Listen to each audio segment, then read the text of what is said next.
Hello दोस्तों, चलिए आज क्लास की शुरुआत करते हैं। और आज की क्लास में हम पढ़ने वाले हैं माध्यिका यानी कि मीडियन।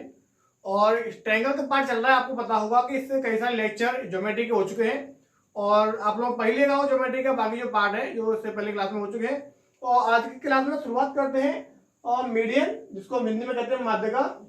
अब माध्यिका क्या होती है, हम सबसे पहला पॉइंट तो यही समझेंगे कि माध्यिका हमारी क्या होती है। तो चलिए समझते हैं हमारी माध्यिका क्या होती है। कि हमारे पास एक ट्रायंगल है त्रिभुज एबीसी, एक त्रिभुज है हमारे पास त्रिभुज एबीसी और इसके किसी भी वर्टेक्स यानी कि ये होता है शीर्ष से सामने की भुजा पर एक बिंदु होता है जिसको हम नाम देते हैं डी और जिसको दो भागों में विभाजित करता है। यानी कि ये जो माध्यिका होती है यानी कि इसको हम हिंदी में मीडियन बोलते हैं, वो क्या है कि त्रिभुज के किसी भी शीर्ष से क्या होता है कि सामने की भुजा पर एक डाला जाता है और इसको क्या है दो बराबर भागों में विभाजित करती है।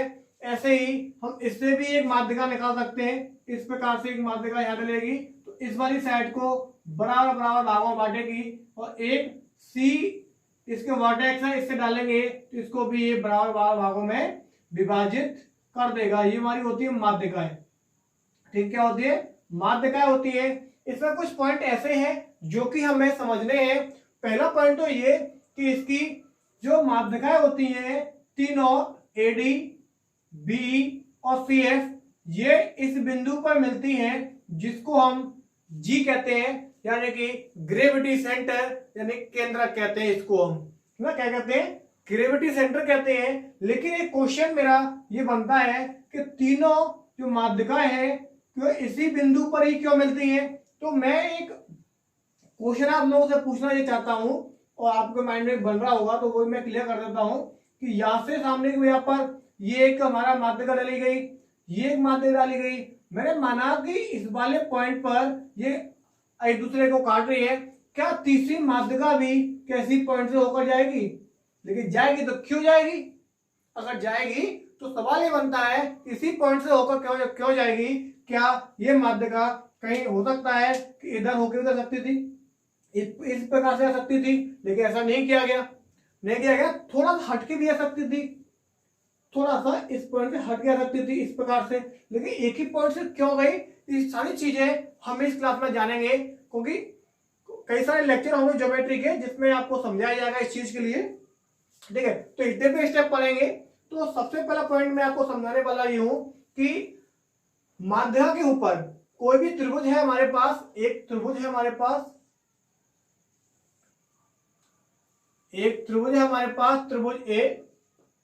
त्रिभुज ए बी और सी, त्रिभुज ए बी सी। इसमें कंडीशन ये है कि इसमें हमने क्या किया, यहां पे एक बिंदु दे दिया, यहां पे क्या कर दिया हमने एक लंब डाल दिया। हमने क्या किया? एक लंब डाल दिया। इतना पॉइंट क्लियर है? यहां पे हमने लंब डाल दिया। ठीक है, इसमें हमने क्या किया, एक लाइन जो है एक पॉइंट हमने इसको दे दिया, एक पॉइंट हमने यहां पे दे दिया और एक पॉइंट जो है हमने सीधा इस प्रकार से थोड़ा हम ड्रॉ करेंगे दोबारा से, थोड़ा सा अच्छा फिगर ड्रॉ हो जाए, है ना। इसी प्रकार से हम एक पॉइंट जो है हमने यहां दे दिया हमने। ठीक है, और इसका जो लंब था वो कुछ इस तरह है हमारे पास, है ना। ये हमारा क्या हो गया? लंब हो गया, 90 डिग्री हो गया। इसको हम कह देंगे AD, A B C D और ए। हमारे पास क्या है, एक त्रिभुज है एबीसी जिसमें क्या किया हमने, ये एक लंब लगा दिया, इसमें लंब डाल दिया है। हमारे पास इसके आधार पर एक डी बिंदु दे दिया और एक ई बिंदु दे दिया। तो क्वेश्चन ये बनता है कि इसकी जो भुजाएं हैं ये आपको दिख रही है। ठीक है, अब इनका हमें एक पॉइंट मैं आपको बताता हूं कि इसकी जो भुजाएं होती हैं यानी इसका जो आधार होता है ना, ये हमारे पास एक त्रिभुज है और ये एक त्रिभुज बन गया, एक त्रिभुज ये बन गया और एक त्रिभुज ये बन गया, यानी A D B, A D E और ए ई सी। इन त्रिभुजों का अनुपात क्या होगा? एक क्वेश्चन ये बनता है यहां से, इसको मैं समझाने वाला हूं कि ये तीनों त्रिभुजों का अनुपात क्या होगा।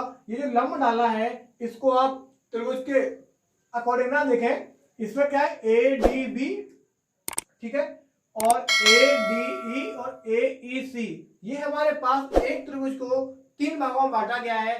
तो क्या इनका अनुपात क्या होगा, इनके क्षेत्रफलों का अनुपात क्या होगा वो हम जानेंगे। तो मैंने क्या किया, कुछ समय के लिए मैंने इसको कह दिया कि ये है 20, यानी कि बी और सी की जो डिस्टेंस है वो हमने 20 मान ली। तो मैंने क्या किया, कुछ समय के लिए मैंने इसको 5 कह दिया, इसको 7 कह दिया और इसको 8 कह दिया। मान सकते हैं थोड़ा कुछ देर के लिए मान लीजिए, और 8 7 15 5 20 हो गया। ये मेरा पॉइंट क्लियर हो गया। और आपको मैं एक चीज बता दूं, ये बता दूं कि अधिकोण त्रिभुज जो होता है, इस प्रकार से जो होता है अधिकोण त्रिभुज, इसमें क्या होगा, जैसे हमने ए कह दिया, बी कह दिया, सी कह दिया, तो क्या इसकी हाइट यानी कि इसका जो लंब है वो क्या यहाँ नहीं हो सकता है? हो सकता है, पॉसिबिलिटी क्या रियल है ये कि अधिकोण त्रिभुज में ऐसा होता है। तो इसकी जो हाइट इसको हम ले सकते हैं। क्लियर है ना? अब आते हैं इस वाले पॉइंट पर, यहां पे हम कैसे निकालेंगे। तो त्रिभुज एडीबी, एरिया ऑफ त्रिभुज एबीसी, एरिया ऑफ त्रिभुज एडीई अनुपात एरिया ऑफ त्रिभुज एईसी, इतना हो गया। हमारे पास पता है इसका यदि हम क्षेत्रफल निकालेंगे तो 1/2 बेस इंटू हाइट लगा दो, बेस ये वाला, हाइट ये वाली लगा सकते हैं, कोई प्रॉब्लम नहीं है हमारे पास। ठीक है, हमने क्या किया, ये हमारी हमने एच मान ली, हाइट मान ली इसकी। तो ए डी बी, मैं समझाना क्या चाह रहा हूं उस चीज को समझो कि त्रिभुज ए डी बी की जो त्रिभुज है, क्या इसकी हाइट हम एच ले सकते हैं, बाहर हो सकती है, कोई पॉसिबल कोई दिक्कत वाली बात नहीं है। तो 1/2 बेस कितना है 5 और हाइट कितनी है h। क्लियर है ना? एडीई में हाइट वाली है सॉरी, और बेस हमारा 7 है, तो 1/2 बेस इंटू हाइट। अब उसी प्रकार से एईसी में बेस इंटू हाइट, तो बेस हमारा 8 है और हाइट कितनी हमारी h है। इसको हम सॉल्व करेंगे, 1/2 से 1/2 कट गया और h से हमारी h कट गई। तो हमारे पास जो अनुपात आया 5:7:8। तो यहां से मुझे एक चीज प्राप्त होती है, यहां से मुझे एक पॉइंट यहां से प्राप्त होता है क्या, कि किसी भी त्रिभुज के कितने भी भाग कर दो, उनका जो एरिया का जो अनुपात होगा वो उसी अनुपात में होगा जिस अनुपात में उनके आधार दिए गए हैं। जिस अनुपात में क्या होगा, उनके आधार दिए गए हैं। इसके ऊपर एक क्वेश्चन कैसे बनता है वो आपको मैं बताने वाला हूं, वो समझो ध्यान से। इसके ऊपर यदि एग्जाम में क्वेश्चन बनेगा तो किस प्रकार से बनेगा वो समझो। मेरे पास एक त्रिभुज है, जिसको मैंने कह दिया त्रिभुज ए बी सी। इसको 3 भागों में विभाजित किया गया पहले से, 4 9 और 8। इसको मैंने डी कह दिया, इसको मैंने ई कह दिया। अब मैं पूछ लूंगा कि त्रिभुज एरिया ऑफ तो लिख देते एरिया ऑफ त्रिभुज एडीई अनुपात एरिया ऑफ त्रिभुज कितना कहना है एईसी। अब ये क्या होगा हमें निकालना है, तो सॉल्व करने की आवश्यकता नहीं है आपको बिल्कुल भी। तो क्या करोगे, सॉल्व नहीं करना है बिल्कुल।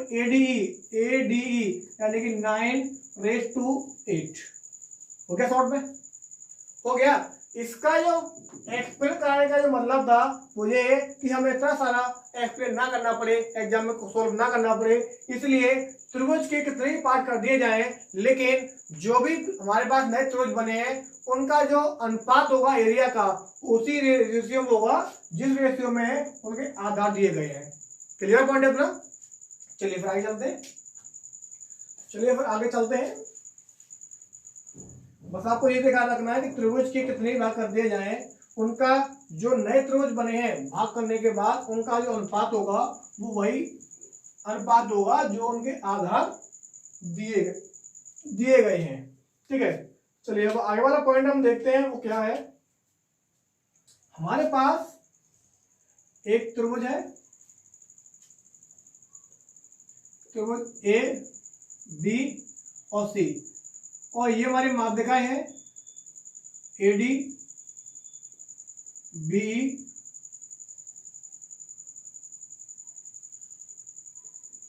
सी एफ, है ना। ये क्या हमारे पास ये माध्यिका है ए डी बी और सी एफ, क्लियर है। अब यहाँ पे एक प्रमेय में लिखता हूं, वो क्या है, हमारी माध्यिका है A D plus B plus C F का जो योगफल है वो हमारे भुजाओं से क्या होता है, छोटा A B B C plus C A. ये क्या होता है, ये छोटा होता है, ये हमें प्रूफ करना है। अब होता तो है, ठीक है, हमने याद भी कर लिया, लेकिन भूल गए तो, यदि हम भूल गए तो क्या करेंगे फिर।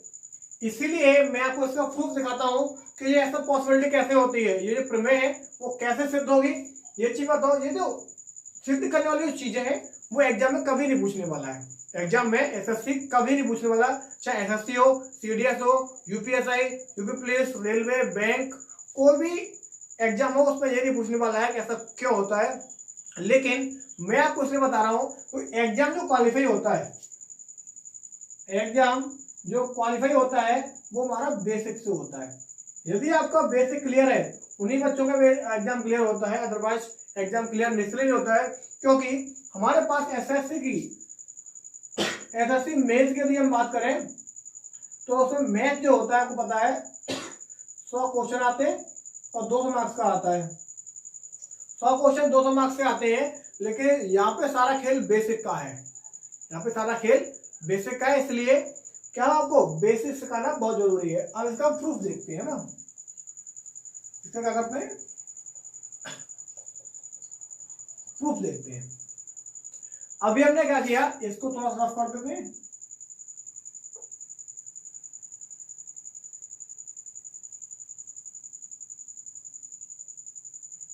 ठीक है। अब इसको थोड़ा सा रफ कर दिया। हमने क्या किया, आपको पता है ये हमारी क्या है, माध्यिका है, ठीक है। ये माध्यिका है तो जैसी बात है, इसको दो भागों में बराबर करेगी, भाई विभाजित करेगी ना। तो मैंने क्या किया, जितना मेरा पार्ट एडी था, इसको मैंने थोड़ा सा आगे तक उतना ही और बढ़ा दिया, जिसको मैंने कह दिया पी पॉइंट, यानी जितना मेरा एडी था उतना ही मेरा डीपी हो गया। इस पॉइंट को मैंने क्या कह दिया, डी पॉइंट कह दिया इस पॉइंट को मैंने। तो मैंने क्या किया, डी पॉइंट जब मैंने इसको कह दिया तो एडी जितना था, एडी के बराबर ही मैंने डीपी को आगे एक्सटेंड कर दिया, बढ़ा दिया गया। तो मैंने क्या किया, आगे इस वाले पार्ट को मैं इससे मिला सकता हूँ ना भाई। सॉल्व करने के लिए कोई टेंशन नहीं है, गलत तो नहीं कर रहे हैं, कंस्ट्रक्शन कर रहे हैं तो मिला सकते हैं। तो हमारे पास एक त्रिभुज निकलता है ए डी बी और सी डी पी, इसके बारे में हम देखते हैं, है ना। तो त्रिभुज एडीपी और त्रिभुज सीडीपी, इन त्रिभुजों को देखेंगे। सबसे पहले जब क्लास मैंने पढ़ाई थी तो मैंने आपको बताया होगा, इस टाइप से कुछ एंगल बताए होंगे, ये वाला एंगल इसके बराबर होता है और ये वाला एंगल इसके बराबर होता है। लेकिन क्यों बराबर होता है, मतलब किस प्रकार से, वर्टिकली अपोजिट एंगल, ये वाला एंगल इसके बराबर होगा, ये वाला एंगल इसके बराबर होगा। तो क्या आप लोग यहाँ पे देख पा रहे हैं कि क्या ये वाला एंगल इसके बराबर नहीं होगा ना। दो त्रिभुजों की हम बात कर रहे हैं, ए डी बी और सी डी पी की यदि बात करें तो क्या ये वाला एंगल इसके बराबर होगा, इज दैट क्लियर। हाँ तो बोलो क्लियर है ना, ये वाला एंगल इसके बराबर हो गया और त्रिभुज में ये वाला पार्ट, ये वाली भुजा इसके बराबर है और ये वाली भुजा इसके बराबर है। तो क्या यहाँ पर एंगल दो है, ए डी बी और सी डी पी, क्या कॉन्ग्रुएंसी होंगी, सर्वांगसम होंगे ना, सर्वांगसम होंगे कि नहीं, सर्वांगसम होंगे कि नहीं by side angle side angle side से क्या दोनों त्रिभुज बराबर होंगे, सॉरी सर्वांगसम होंगे, बिल्कुल होंगे, क्योंकि एक भुजा इसके बराबर है, ये वाली भुजा इसके बराबर है और एक कोण बराबर है। तो जब ट्रायंगल एडीपी और ट्रायंगल सीडीपी यदि दोनों सर्वांगसम है तो क्या मैं ऐसे निकाल सकता हूं कि AB बराबर CP। तो क्या मैं ए बी बराबर सी पी निकाल सकता हूँ, क्योंकि किसी भी दो त्रिभुज समासम होते हैं तो उनकी बाकी जो भुजा होती है वो भी उसी के अकॉर्डिंग बराबर हो जाती है। इतना आपको क्लियर हो गया होगा। तो अब आगे चलते हैं, अब यहाँ पे आगे चलते हैं। तो जब मैंने आपको पहली वाली क्लास पढ़ाई थी तो मैंने कुछ समझाया था आपको इस प्रकार से कि मैंने कह दिया ए बी और सी, ठीक है। इस वाले पार्ट की जो लेंथ है वो मैंने कह दी 12 है, इसकी 12 है, ठीक है। मैंने क्या किया, इस पॉइंट को यहाँ उठाकर इसको मैंने 7 कर दिया, इसको कर दिया 5। अब मैंने क्या किया, बी पॉइंट इस लाइन पे ना होकर, बी पॉइंट इस लाइन पे ना होकर मैंने क्या किया, ये लिख देता हूं। तो मैंने इस बी वाले पॉइंट को यहाँ पहुंचा दिया, बी को यहाँ पहुंचा दिया और फिर इसको उससे मिलाया, ए बी और सी। तो ये वाली क्या थी, 12 थी। तो क्या ये और ये जब मैंने पॉइंट ऊपर दे दिया तो जाहिर सी बात है, इसमें आपको क्लियर हो रहा होगा कि इन दोनों की जो लेंथ होगी इस वाली लेंथ से हमेशा बड़ी होगी, बड़ी होगी ना, क्लियर हो रहा है ना। तो मैंने क्या किया कि त्रिभुज ए सी पी में यदि हम बात करें, त्रिभुज ए सी पी में यदि हम बात करें इस चीज के लिए, तो क्या होगा, यहां पर देखो ए सी प्लस सीपी, ए सी प्लस सीपी जो होगा वो बड़ा होगा किससे, एपी से, एपी से बड़ा होगा, होगा कि नहीं, इज दैट क्लियर ना, ठीक है। जब ये बड़ा होगा और हमें ये पता है, ठीक है, इतना पॉइंट क्लियर हो गया, इतना क्लियर है, ठीक है। अब देखो क्या आ गया, ए सी प्लस सीपी निकल कर हमारे पास आ गया, ठीक है भाई। अब चलते हैं हम आगे कि क्या करना पड़ेगा। यहाँ पे एक चीज भी कर सकते हो, करना पड़ेगा, वो सीपी की जगह पे क्या हम ए बी रख सकते हैं, बिल्कुल रख सकते हैं, ए सी प्लस ए बी हो गया, ठीक है। अब हम बात करते हैं इनकी माध्यमों की। अब इसमें वाला पोर्शन जो है, ये नीचे वाला पोर्शन हम खत्म करते हैं, अभी हम कुछ समय के लिए देखना नहीं है। तो A B plus A C, A B plus A C का योगफल होगा वो दोगुना होगा इसकी माध्यिका से, यानी कि 2AD होगा, बिल्कुल। यानी कि इन भुजाओं का जो योगफल है इसकी माध्यिका का दोगुना से अधिक होता है। ऐसे ही हम A B plus B C, A B plus B C यदि हम लेंगे तो ये वाली माध्यिका होगी हमारी, ये वाली होगी ना, तो बी से दोगुना से ज्यादा होगा। इसी प्रकार से यदि हम ये वाले पॉइंट के लिए माध्यिका लेंगे तो ये वाली होगी, तो B C plus C B, sorry ऐसे लेते हैं, सी ए और C B, C A plus C B जो दोगुना से बड़ा होगा वो किसके लिए हो जाएगा, सी एफ के लिए, सी एफ के लिए हो जाएगा। हमारे पास ये वाला इक्वेशन फर्स्ट, ये वाला इक्वेशन सेकंड और ये वाला इक्वेशन थर्ड हो गया, ठीक है। जब ये थर्ड आपका हो गया, मैं इसको रफ कर देता हूँ साइड से, मैंने रफ कर दिया। अब देखते हैं आगे, मैंने तीनों को जोड़ देंगे तो एक ए बी कितना होगा, ए बी, ऐसे दोनों में आ गया क्या, हम एक बार चेक कर लेते हैं, ए बी और ए सी हो गया, ठीक है। अब ए बी और बी सी, ठीक है। अब देखो ए बी 2AB 2AC और 2BC, तो इनको सबको ऐड करते हैं, तीनों को ऐड करेंगे तो 2 कॉमन ले लेंगे बाहर, 2 या कॉमन ले लेंगे, यहाँ लिख देते हैं। तो क्या हो जाएगा, A B plus B C plus C A, ठीक है। ये क्या है, 2AD 2ABC 2BE और 2CF, तो 2 कॉमन ले लिया तो क्या हो गया यहाँ पे, AD plus BE plus CF, इस 2 से 2 कट गया, तो हमारे पास क्या बचा, AB plus BC plus CA जो बड़ा होगा AD plus BE plus CF से। क्या दोस्तों मैंने देखा है, अभी ये वाला पार्ट लिखा है ना मैंने, क्या ये वाला पार्ट लिखा है आपको मैंने, तो इस प्रकार से हम ज्योमेट्री को पढ़ेंगे। ज्योमेट्री को जो पढ़ना है बिल्कुल किससे पढ़ना है, बेसिक से पढ़ेंगे, जिससे कि आने वाले एग्जाम में या जिसकी भी तैयारी कर रहे हैं उसमें कोई भी आपको समस्या उत्पन्न नहीं होगी। ये मैं आपको बताता हूँ, सारी चीजें आपको बेसिक से पढ़ना बहुत जरूरी है। मैं देखो बेसिक से ही पढ़ाऊंगा, लेकिन आगे जो रिजल्ट होता है, जो शॉर्ट ट्रिक होती है, उसको भी मैं आपको, ऐसा नहीं है कि डायरेक्ट रट पाऊंगा तो फिर भूल जाओगे आप लोग। यदि बेसिक बता दिया जाए, अब शॉर्ट ट्रिक कहाँ से निकलती है, शॉर्ट ट्रिक जो निकलती है वो आपको बेसिक से निकलती है। इतना सारा पोर्शन जो हमें ना करना पड़े, इसके बाद में हम क्या करते हैं, डायरेक्ट आपको ये लिखा देते हैं, और बच्चा कब तक याद करेगा, इसलिए मैं आपको बेसिक करा रहा हूँ। तो चलिए दोस्तों, मिलते हैं फिर आपको नेक्स्ट क्लास में। तब तक के लिए thank you and take care, have a nice day and thank you.